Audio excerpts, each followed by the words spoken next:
आपसे हाथ जोड़ करके प्रार्थना करता हूं कि उनके मानदेय को बढ़ाया जाए और उनको गवर्नमेंट जो केंद्र सरकार के जो 4th ग्रेड के एम्प्लॉइज होते हैं वो सारी फैसिलिटीज उनको दी जाए। उत्तर प्रदेश, बिहार, झारखंड, राजस्थान, छत्तीसगढ़, मध्य प्रदेश सभी राज्यों में आंगनवाड़ी कार्यकर्ताओं को काफी कम मानदेय दिया जाता है। आंगनवाड़ी कार्यकर्ताओं के मानदेय को लेकर लगातार प्रदर्शन किया जा रहा। आंगनवाड़ी बहनों के द्वारा एक बड़ी अपडेट निकल के आई है। आप लोग इस पूरी वीडियो को अंत तक जरूर देखिएगा।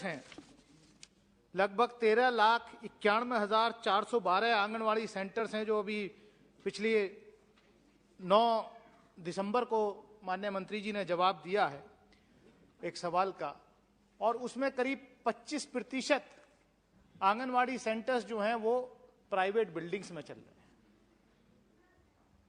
सरकार ने माना है, माननीय मंत्री जी ने माना है खुद कि करीब 3,60,000 आंगनवाड़ी सेंटर्स में प्रॉपर टॉयलेट सैनिटेशन की व्यवस्था नहीं है। उसका उन्होंने एक कारण भी, रीजन भी दिया कि आंगनवाड़ी सेंटर में टॉयलेट बनाने के लिए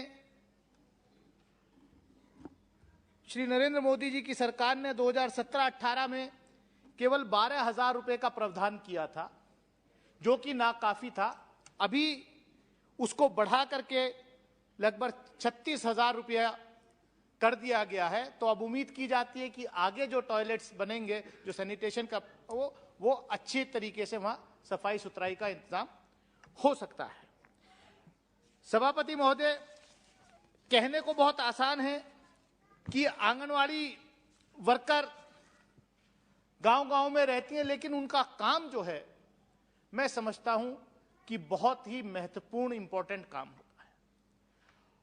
और जैसे माननीय प्रधानमंत्री जी ने कहा कि आपदा में अवसर तलाशना, तो जब कोरोना के दौरान आपदा आई तब ये इस देश की जनता, इस देश की पॉलिटिकल क्लास, इस देश के ब्यूरोक्रेटिक क्लास को अंदाजा हुआ कि जो गांव देहात में जो स्वास्थ्य व्यवस्थाएं हैं, स्वास्थ्य की व्यवस्थाएं हैं, वो कितनी चरमराई हुई है।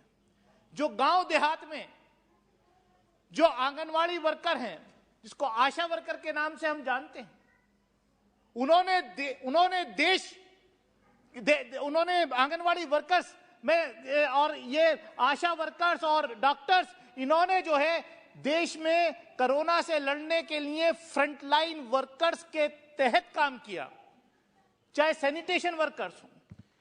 मैं कहने का तात्पर्य मेरा यह है कि हम इसको, जो आंगनवाड़ी वर्कर्स हैं, जो आंगनवाड़ी सेंटर्स हैं, ये देश की आम जनता के लिए, देहात में रहने वाले लोगों के लिए एक तरीके से अस्पताल का, स्कूल का, उनके पालन पोषण का, बेसिकली ये गाइड है, ये सेकंड मदर, ये पेरेंट्स के रूप में काम करती हैं जो हमारी आंगनवाड़ी वर्कर्स होती हैं और उनके हेल्पर्स होती हैं।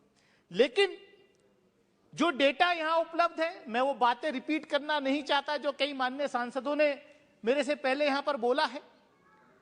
अभी प्रेमचंद्रन जी कह रहे थे कि केरला के अंदर 12,000 रुपया मानदेय दिया जाता है आंगनवाड़ी वर्कर को।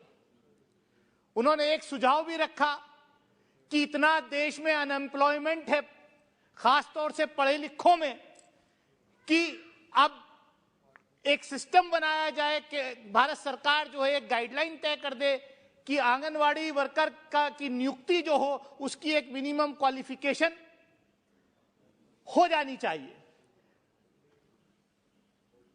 लेकिन मैं जहां से आता हूं, जो मेरा क्षेत्र है अमरोहा लोकसभा क्षेत्र, उत्तर प्रदेश से हम आते हैं। माननीय मंत्री जी भी उत्तर प्रदेश से लोकसभा में इलेक्ट हुई हैं, अमेठी से हैं। मैं जी उत्तर प्रदेश में ही है, अमेठी नहीं। आंगनवाड़ी वर्कर्स की बहुत दयनीय स्थिति है मैडम, देखा नहीं जा सकता हम लोगों से। और ये हमारा सौभाग्य है कि आज women and child development welfare minister UP से आती हैं। उत्तर प्रदेश में भी इन्हीं की पार्टी की सरकार भी है। तो मैं चाहूंगा कि आंगनवाड़ी वर्कर्स का जो मानदेय है वो 4,000 रुपये, 4,500 रुपये जो केंद्र सरकार है वो देती है। वहां उत्तर प्रदेश के अंदर आंगनवाड़ी वर्कर्स की बहुत ही दयनीय स्थिति है। उत्तर प्रदेश जैसे राज्य में 4,000, केरला जैसे राज्य में 12,000, ये तो अन्याय है। मैं उत्तर प्रदेश की आंगनवाड़ी वर्कर्स के लिए आपसे हाथ जोड़ करके प्रार्थना करता हूं कि उनके मानदेय को बढ़ाया जाए और उनको गवर्नमेंट, जो केंद्र सरकार के जो 4th ग्रेड के एम्प्लॉइज होते हैं, वो सारी फैसिलिटीज उनको दी जानी चाहिए। मैं इन्हीं शब्दों के साथ, इसी उम्मीद के साथ कि माननीय मंत्री जी इस पर जो है कुछ रोशनी डालेंगी जब अपना जवाब देंगे। बहुत बहुत धन्यवाद।